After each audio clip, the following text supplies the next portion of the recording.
Quick test. If one or more of those things are true, your brain is paying a huge price. Number one, you can't read more than 1, 2, or 3 pages without grabbing your phone. Number two, you open your phone for one thing and end up doing 5 others. Number three, you lose your train of thoughts mid-sentence. Number four, you feel mentally tired after simple tasks. Number five, you bounce between tabs without a clear plan. Number six, you feel mentally cluttered most of the day. If that's you, I promise, nothing is broken, you're just overly stimulated. Because there is a habit that most of us are doing that's quietly weakening our brain. And it's weakening specifically the parts of the brain that are responsible for focus, that makes you decide if you are focused or foggy, or if you are decisive or scattered, if you are motivated or feel stuck. We're gonna talk about cognitive capacity. And in this video, I'll show you what is that habit. I'll show you what's doing to your brain and how to reverse it. Now, if you're new to my channel, my name is Cosimo Intermite. I'm a brain rewiring expert, and I helped over 80,000 people worldwide to rewire their brain, to manifest faster, and to accomplish anything they want in their life. By using the same strategies and techniques, I partnered with Tony Robbins and Neuroscience, mastermind.com.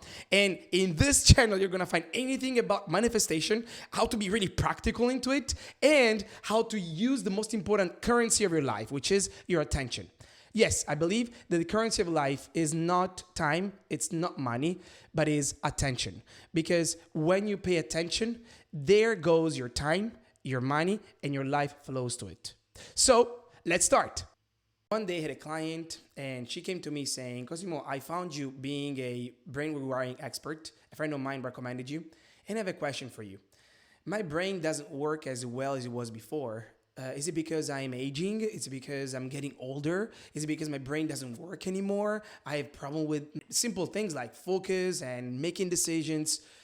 And I said, stop right a second.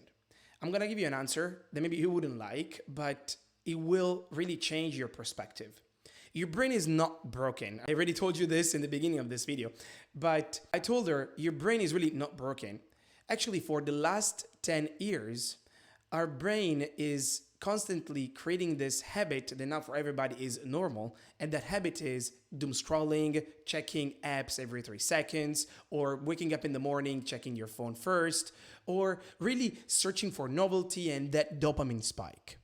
Now, our parents were not totally wrong saying that phones would have rot our brain, but it's not phones in general, is how you let them train your brain. So everybody's training their brain in the wrong direction, and that's why your brain trained repeatedly on something will create a new habit. And imagine this, a brain that's constantly scrolling for a new thing, a brain that is novelty hunting. What's new? What's new? What's new? Let's do this. Or a brain that's looking for the dopamine spikes, like those videos that makes you say, oh yes, that's amazing, something more interested.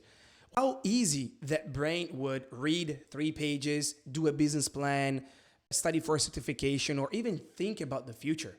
It would be very hard because those things will result for your brain slow, boring, and you don't really want to do that. And so your brain would say, these are not the things that we do. Where is my dopamine spike today?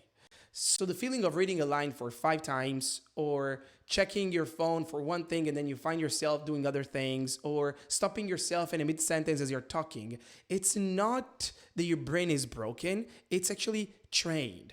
It's actually trained to do that. It's trained not to stay focused. So now let me show you. This addiction that we have to our phone, it's something that we know it's not good for us, but we actually do it. That's the definition of an addiction. An addiction is something that you do that you know it's not good for you, but you do it anyways. Think about smoking, think about eating sugar, think about all these things that you do, but you know they're not good for you, but you do it anyways.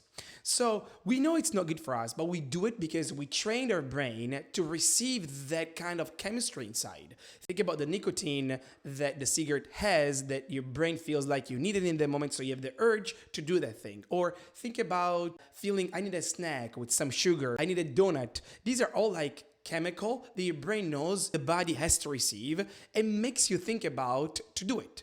So the same with your phone. Now, all this is impacting your brain in different functions that your brain has: the attention, the executive functions, your decision making, and your working memory. So now, for the attention, as I told you earlier, where your attention goes, where you place your attention, your life flows. So when you're thinking, I have so many tasks, I don't know if I can put my attention on all of them, or when you're thinking, this is too much, I'm feeling too tired today, or when you're thinking, I can't focus right now, I can't do this right now, this is overwhelming, or this is, see, all those thoughts you're making is because your brain is seeking a distraction. It's seeking a way out because it's demanding too much attention that you're used to when you're scrolling your phone. So it's urging you to leave what you're doing so you can have that relaxation or that distraction that will give you a dopamine spike. So that's the moment you realize also that your executive functions are leaving your brain, which are planning your business or planning your day or staying on track, staying on task, or even starting thinking about the future, about the vision you really have for the business you're doing. So when this happens, you feel guilty. Feeling guilty that you can't stay on task makes you feel also lazy. Actually, you feel lazy first, then you feel guilty later. And now that whole mechanism makes your brain thinking, I should leave this right now. It's not the right moment. You know what? I'm going to have the snack. As I told you, an addiction, it's something that you know it's not good for you, but you do it anyways. And so in the moment your brain is seeking for a chemical that you receive from that addiction. In this case, the chemical the brain receives every time you leave and take your phone is dopamine. So you leave, and then in the moment you don't finish what you're doing. And you start thinking, oh, I'm ADHD or I am ADD or whatever. If you're diagnosed with learning disabilities, okay, we find it, we understood it. But if you're not, you don't suddenly become. You trained your brain to be that way. So now let's go to the next one, is your decision making. Think about this. If your brain is always thinking, what's next, or what's new, or I want to do this right now. No, I don't want to do this. Let me do this instead, or whatever. Think about how many decisions you're making so quickly that you basically have to leave one thing after 1 second because it's not interesting or engaging enough with you. So when you have a bigger decision or important decision to make, your brain is going to behave exactly the same way. You're going to think, oh, I have so much decision fatigue.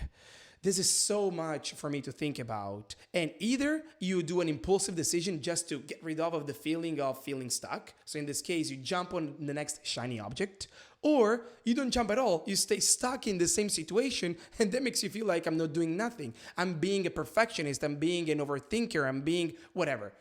Well, all those things are happening to you. It's not because you're lazy and overthinking, blah, blah, blah. It's because you're training your brain in the wrong direction. And again, the working memory, the last part I'm going to tell you, the working memory is responsible for us to keep things in our mind until we use it. So let's say someone calls you and say, hey, Cosimo, can we meet at 3 p.m.?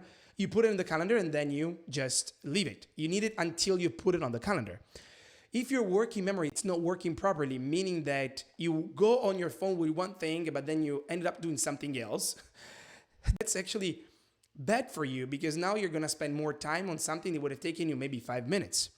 And so when you're realizing you're losing your memory, it's not that you're getting older, it's that you are training your brain to not stay on task. So this is considered losing your memory, but you're not losing your memory for real. Your brain is so overloaded and overstimulated that it loses the track of what you're doing because it's not fast enough for you to accomplish that thing.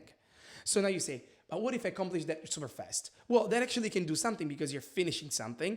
But if there is something that demands more of your focus, you can finish that faster. It requires what it requires. So how do we retrain our brain? Here is the good news. We can reverse this. Stay with me until the end of this video, because you're gonna feel the difference. You're not just going to understand it. Now, let's reverse it. I'm gonna show you a mind map. I don't know if you've ever heard about this, but I teach mind maps. It's the best way to put human thoughts on a piece of paper. So I'm gonna do a very basic one. There are most advanced one that I'm not gonna show you, but this is freaking amazing. So follow me. How to reverse your brain.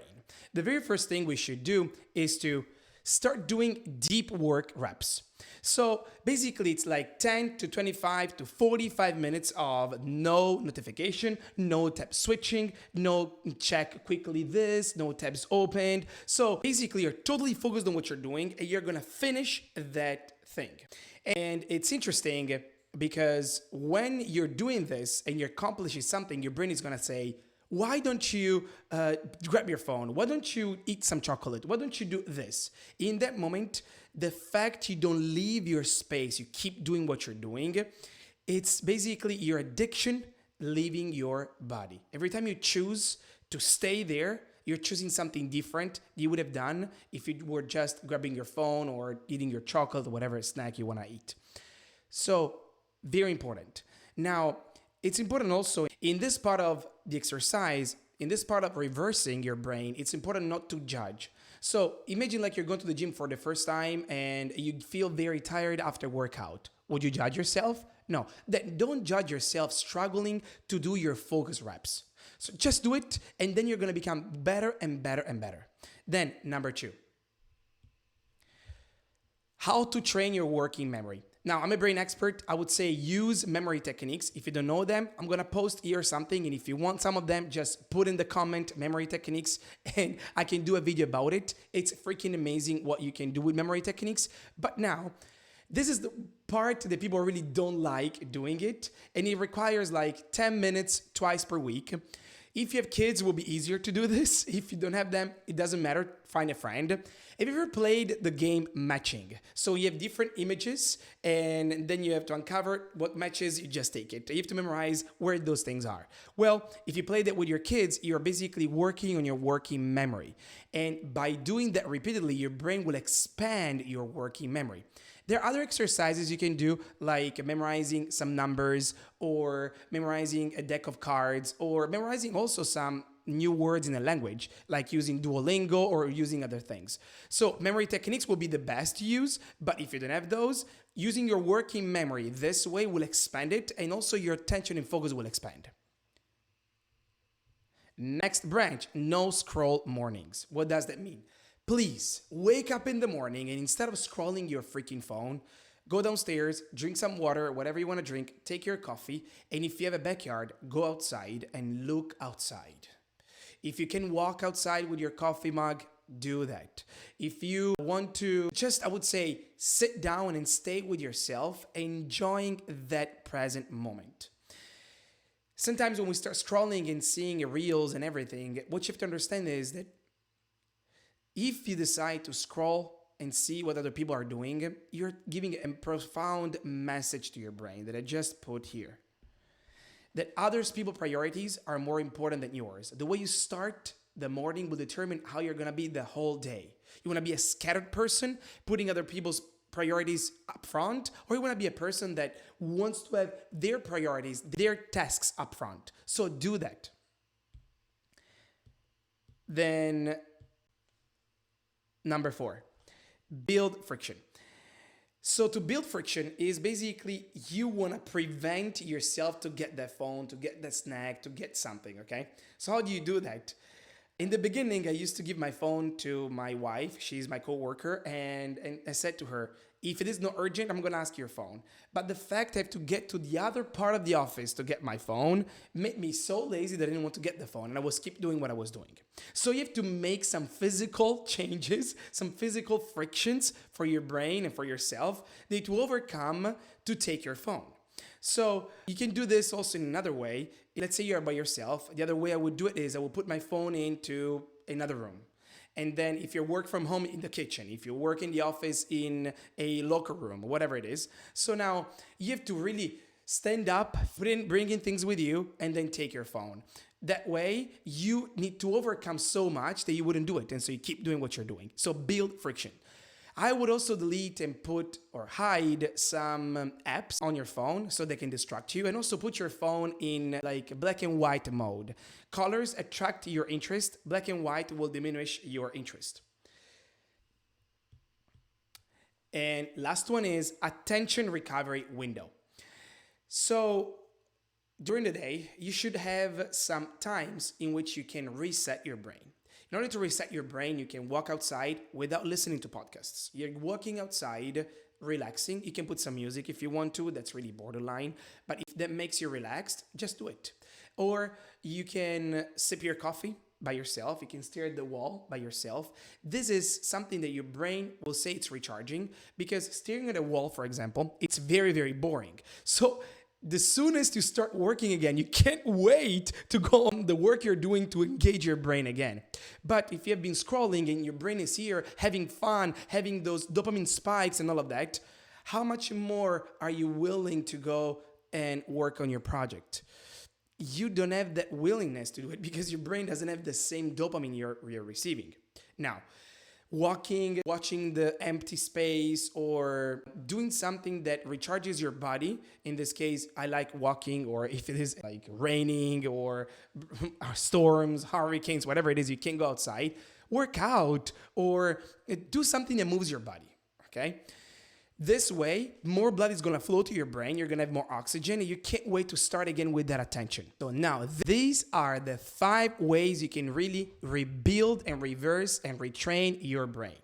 So, deep work reps, working memory, no scrolling in the morning, building friction, and attention recovery window. If you do all 5, I promise to you, you are going to feel the change. You're not going to only understand this video. And if you like my content, please subscribe to the video. I really believe that when you give energy to something, you receive energy in the same time. Your brain feels like, I am into what you're saying. I want to do this. You're going to remind me to do this. And let's do this together. You're not by yourself. I've trained so many entrepreneurs and people. And so you are the next one is going to see results in their life they have never, ever believed you could achieve. So now that you're aware, is your phone stronger than you, or you are stronger than your phone to achieve your results the most? And I ask you to comment and subscribe. I always answer my comments. I think subscribing is giving energy and receiving energy. And most of all, your brain thinks, I am putting the effort and the focus on the things I really want to do right now. So my next step is to reverse my brain for productivity, for results, and achieve anything I want in my life. So see you in the next video. We're going to have so much fun to do this together.